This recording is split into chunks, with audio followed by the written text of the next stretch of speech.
Welcome to Inside Haiku Apps.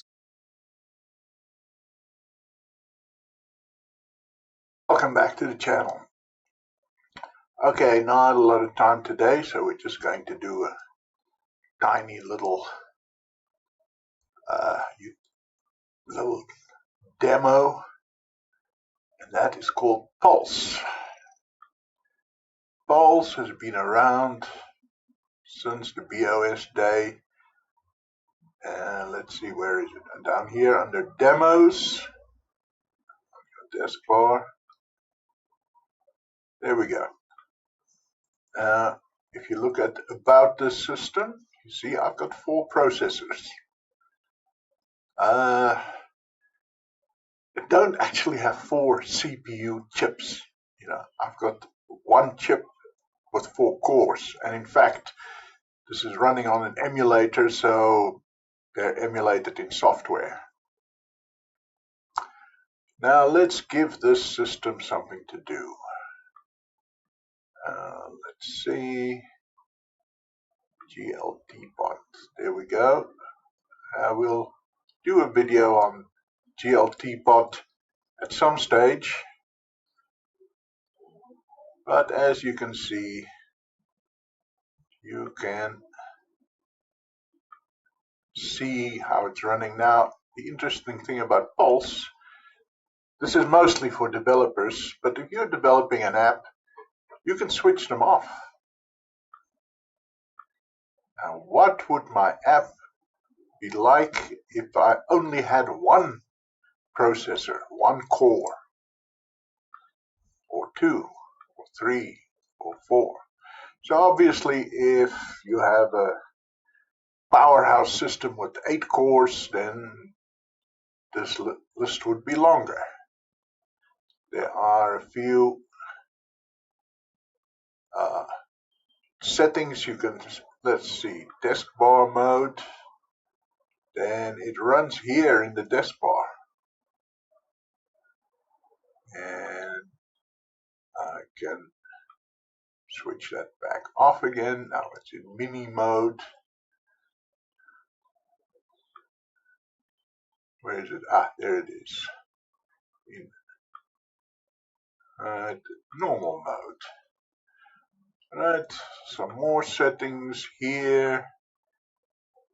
You can change the bar colors separately for these different modes. So that's something you can play around with.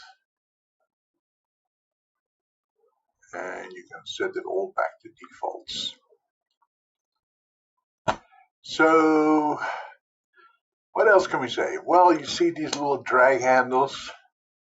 You can actually put this on the desktop as a replicant. And then, now the thing is that when you do that, you can switch them off from your desktop, if that's something you'd want to do fairly regularly.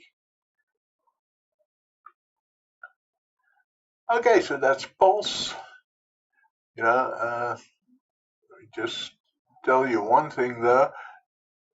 These replicants they're very small, and if you're a bit OCD about your desktop, it's quite difficult to line them up precisely.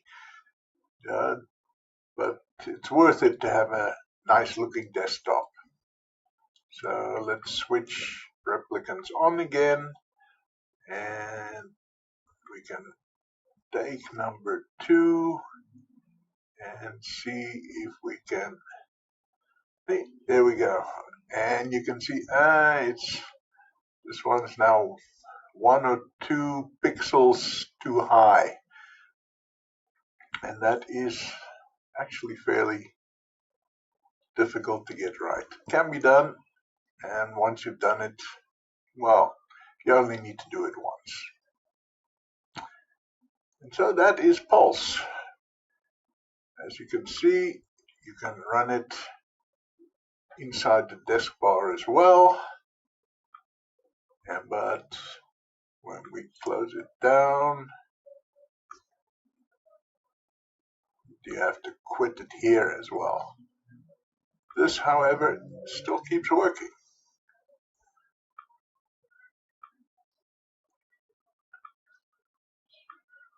So for most regular users, this will be something you play with once or twice, but it's really useful if you're a developer.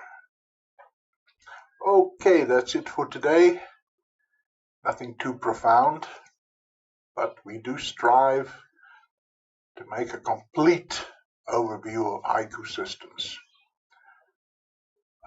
What else can I tell you? Oh yes, this is standard issue. It comes with the Haiku system itself.